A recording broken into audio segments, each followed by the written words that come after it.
السلام عليكم ورحمة الله وبركاته. أصحابتي ذا قارئة ميل كستو جوجتنا آد بان دين سلامية. سوماليد محمد ميل كستو جوجتنا آد بانو سلامية. هذين وناكسن انتي عصر وطاهي انتي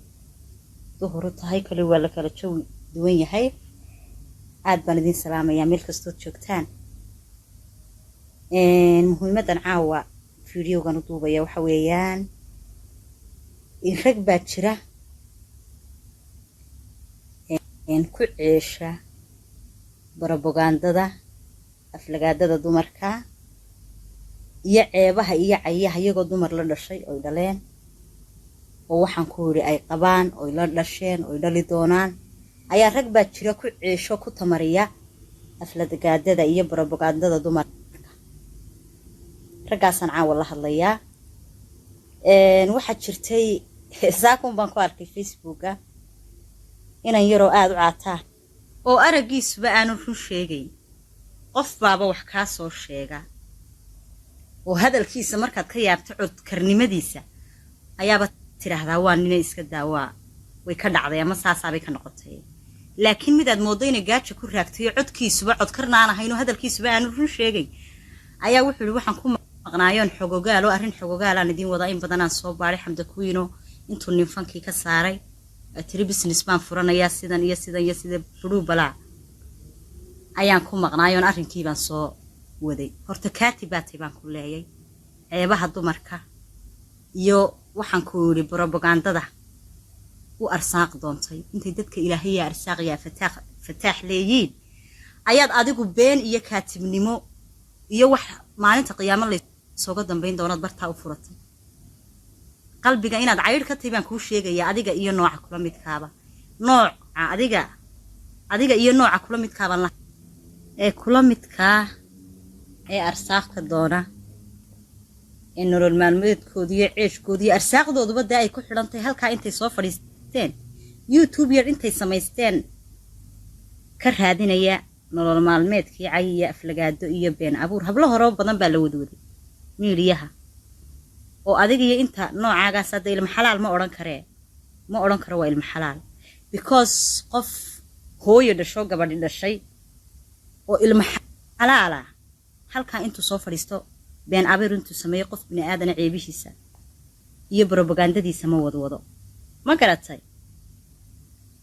manaan jeclayn inaan ka soo hadlo si kastoo u wada jireen ama aniga ay igala hadli jireen ama waxay doonaha soo qoraan kamaan jawaabi jirin laakiin waxaan caaw uga soo hadlay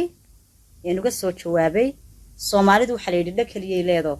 waxay ku maqashaa qaar badan baa isaaran doona wax xaqiiqo waa run waxaan ku leeyahay qalbigaad fakhri ka tay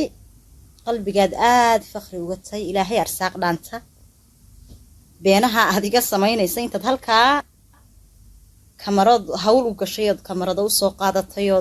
ummad dhan oo ku daawanaysa aad been u sheegayso isku qajil baan ka oran lahaa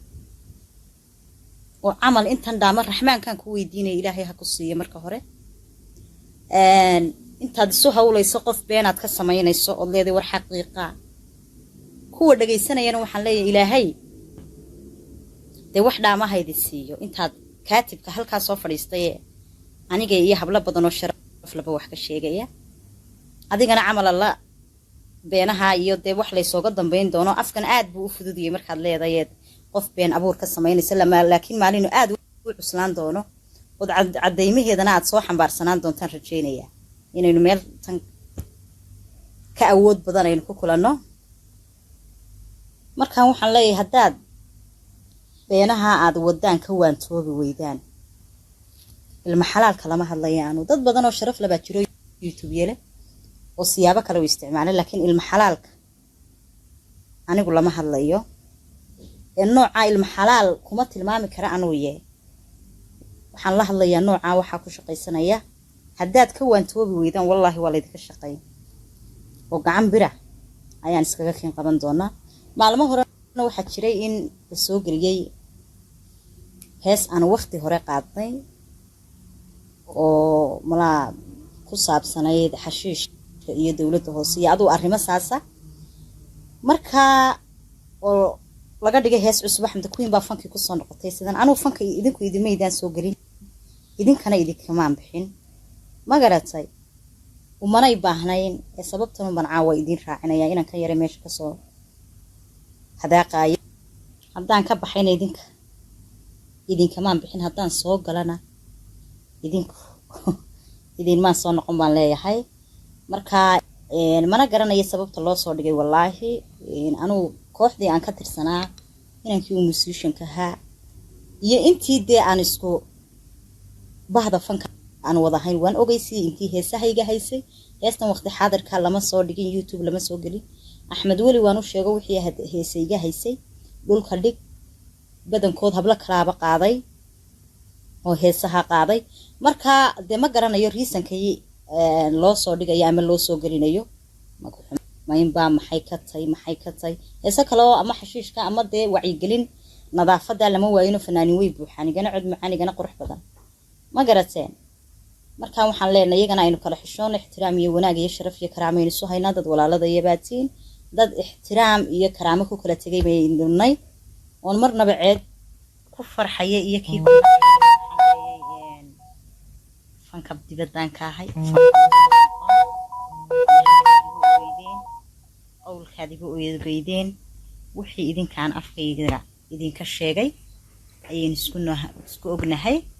aad baan idin salaamaya aad baan inta jecel iyo inta inacab baan halkan uga salaamaya caawa anigu waan idin jecelahay qalbi saliimaan idin haya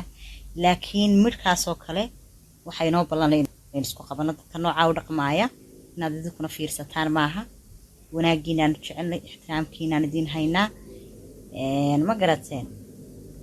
iga raalahaadaan idin leeyahay haddaan caawa anigoo yara kacsan idin soo galay marka waxaynu leeyahay dadkaasi ka waantoobaan arrimaha noocaasa sharaf dhacaa ay dadka ku xagxaganayaan waxba nagu yeeli maayeen laakiin way ku xagxaganayaan dadka oo ilaahay baa uga dhigay ilaahay ma oran karno ilaahay waxaan shaqo kuma lehe shaydaan ayaa dirsaday oo iriyun dadkan cayda dadka dhagaadada dadka waxaasaad lacag ku helaysaan inaad caan ku noqotaan caannimadiina halkii wax wanaagsan laga raadin lahaa ayuun baaba wax xun laga raadinaya wallaahi billaahi tallaahi waa aakhiru samaan waa xilligii la sheegay weeyaan baynu ku jirnaa ilaahay dadka xumaanta samaynaya waxaan ku waxaa dadka been abuurkaa soo samaynayay inta la midkaa iyo inta la macaaba ee raxmaankaynu ka hoos galnay iyagana ilaahay faraj khayr qaba ha u furo السلام عليكم. أدبنا دين سلام يا أدبنا دين شعلي حبيب وناكسن. Good night.